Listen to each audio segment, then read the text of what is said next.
এক মিনিট ভাই, slogan this না ভাই, স্লোগান দিস না, কথা শুন ভাই, কথা বলতে দে, শান্ত হয়ে বস ভাই, সময় লাগবে তো বেরিবাদ নাকি? এতক্ষণ কি বললাম কিছুই বুঝলো না। বসো। যেই বিভাগে এরকম দুটি গুরুত্বপূর্ণ মন্ত্রণালয়ের দায়িত্বে নিয়োজিত দুইজন ব্যক্তি আছে, সেই এলাকার উন্নয়ন কেউ ঠেকিয়ে রাখতে পারবে না ইনশাআল্লাহ। প্রিয় সমাবেশ, এখন আপনাদের সামনে গুরুত্বপূর্ণ বক্তব্য রাখবেন মাননীয় প্রধানমন্ত্রী।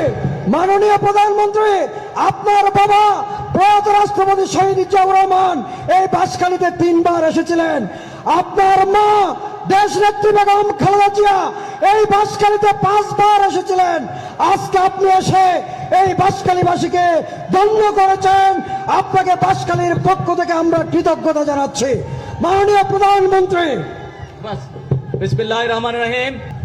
প্রিয় এলাকাবাসী, মুরব্বীবর্গ, মা বোনেরা, আমার দলীয় সহকর্মীবৃন্দ, বিরোধী দলীয় সংসদ সদস্যবৃন্দ, আসসালামু আলাইকুম। কেমন আছেন আপনারা? ভালো আছেন? আলহামদুলিল্লাহ। আমারও আপনাদের সাথে আজকে দেখা হয়ে খুব ভালো লাগছে। আর বিশেষ করে ভালো লাগছে যে এই যে এলাকার এই কয়েকদিন আগে যে বন্যা হলো অতিবৃষ্টির কারণে, এই বন্যায় বহু মানুষের ঘর বাড়ি নষ্ট হয়ে গিয়েছিল। যাই হোক, আল্লাহর রহমতে তারপরে আমরা 100 গরিব দুস্থ পরিবারকে আমরা আজকে ঘরের চাবি হাতে উঠিয়ে দিতে পেরেছি। এই সরকারের দায়িত্ব হচ্ছে বাংলাদেশের মানুষের পাশে থাকা, এই দেশের নারীরা যাতে স্বাবলম্বী হতে পারে, সেই জন্য আমরা বলেছিলাম আমরা ফ্যামিলি কার্ড ঘরে ঘরে পৌঁছাবো।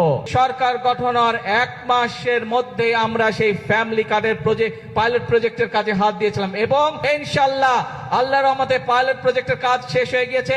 এই মাসের 16 তারিখ থেকে আমরা ফ্যামিলি কার্ডের কাজ শুরু করছি এবং ইনশাআল্লাহ সমগ্র বাংলাদেশে এই বছর 26-27 অর্থ বছরে আমরা প্রায় 41 লক্ষ পরিবারের মায়ের হাতে আমরা এই ফ্যামিলি কার্ড ইনশাআল্লাহ তুলে দিব। এই উপজেলার মধ্যে ইনশাআল্লাহ 10 থেকে 12 হাজার পরিবারের হাতে আমরা ফ্যামিলি কার্ড এই আগামী অর্থ বছরের মধ্যে তুলে দিব। আগামী 4 বছর ধরে এটি চলবে। আরো অনেক মা বোনেরা এই ফ্যামিলি কার্ডের আওতায় আসবেন। এমনকি লবণ চাষী ভাই যারা আছে তাদেরকেও ইনশাআল্লাহ আমরা ফ্যামিলি কার্ড তাদের হাতে পৌঁছে দিব।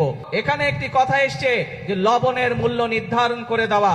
আলোচনা করে আমরা ইনশাআল্লাহ লবণের মূল্য নির্ধারণ করেছি, যেই মূল্য পেলে লবণ চাষী ভাইদের স্বাবলম্বিতা, অর্থনৈতিকভাবে তারা সচ্ছল হবে আস্তে আস্তে। ইনশাআল্লাহ আগামী কিছুদিনের মধ্যে আমরা সেই দামটি আমরা সকলকে জানিয়ে দেব। চট্টগ্রামে মিরেশরাই থেকে শুরু করে সমগ্র অঞ্চলকে হেলিকপ্টারে আমি দেখেছি। কেন দেখেছি? কারণ এই যে আমাদের সামনে বিশাল সমুদ্র, এই সমুদ্রের মালিক হচ্ছে এই বাংলাদেশের জনগণ এবং সেজন্যই এই সমুদ্রকে কিভাবে ব্যবহার করে বাংলাদেশের মানুষের তাদের জীবন ব্যবস্থা উন্নত করা যায়, কিভাবে আমরা সেটি এইখান থেকে শুরু করে সেই মিরেশরাই পর্যন্ত, মাদারীপুর পর্যন্ত কিভাবে আমরা বিভিন্ন মিল ফ্যাক্টরি স্থাপন করার মাধ্যমে এই দেশের মানুষের কর্মসংস্থানের ব্যবস্থা করতে পারবো, এই দেশের মানুষের ব্যবসা বাণিজ্যের ব্যবস্থা করতে পারবো, সেই পরিকল্পনা কিভাবে গ্রহণ করা যায় তার জন্য আজকে আমি মাতার বাড়ি গিয়েছিলাম। আমির খসরু সাহেব এবং সালাউদ্দিন সাহেব দুজনের গিয়েছিলেন। চায়নাকে আমরা একটি বিরাট বড় জায়গা দিয়েছি। এই যে চায়না থেকে আমি ঘুরে আসলাম, তাদের সাথে আমি কথা বলেছি, সেখানে তারা কয়েক শত মিল কারখানা তৈরি করবে এবং এই মিল কারখানাগুলোতে সমগ্র চট্টগ্রামের মানুষ ইনশাআল্লাহ সেখানে কাজ করার সুযোগ পাবে।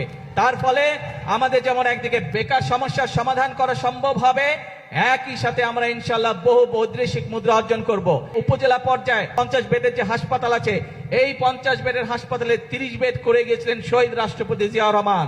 পরবর্তীতে বেগম খালেদা জিয়া যখন সরকার গঠন করেছেন, বাকি 20 বেড যোগ করেছিলেন উনি।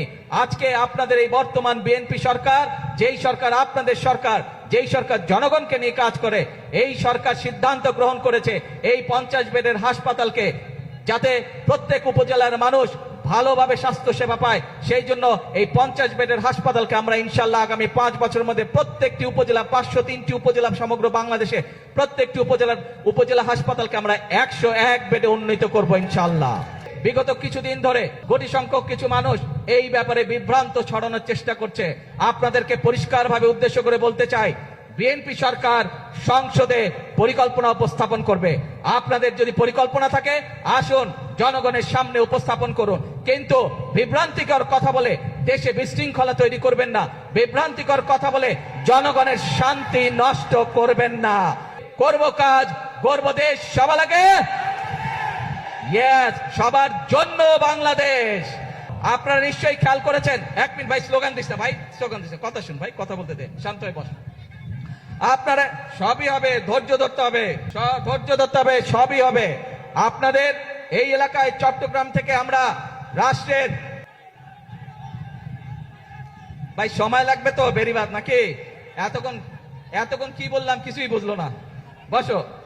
আপনাদের চট্টগ্রাম থেকে আমরা 2 জন গুরুত্বপূর্ণ ব্যক্তিকে সরকারের গুরুত্বপূর্ণ 2টি মন্ত্রণালয়ের দায়িত্ব দিয়েছে। একটি হচ্ছে অর্থ মন্ত্রণালয়, আর একটি হচ্ছে স্বরাষ্ট্র মন্ত্রণালয়। যেই বিভাগে এরকম 2টি গুরুত্বপূর্ণ মন্ত্রণালয়ের দায়িত্বে নিয়োজিত 2 জন ব্যক্তি আছে, সেই এলাকার উন্নয়ন কেউ ঠেকিয়ে রাখতে পারবে না ইনশাআল্লাহ। আর বেড়িবাঁধ এইটি আমাদের মূল পরিকল্পনার একটি অংশ। ইনশাআল্লাহ বেড়িবাঁধের কাজও শুরু হবে। আল্লাহ হাফেজ। বাংলাদেশ জিন্দাবাদ। বাংলাদেশ জাতীয়তাবাদী দল জিন্দাবাদ। আসসালামু আলাইকুম।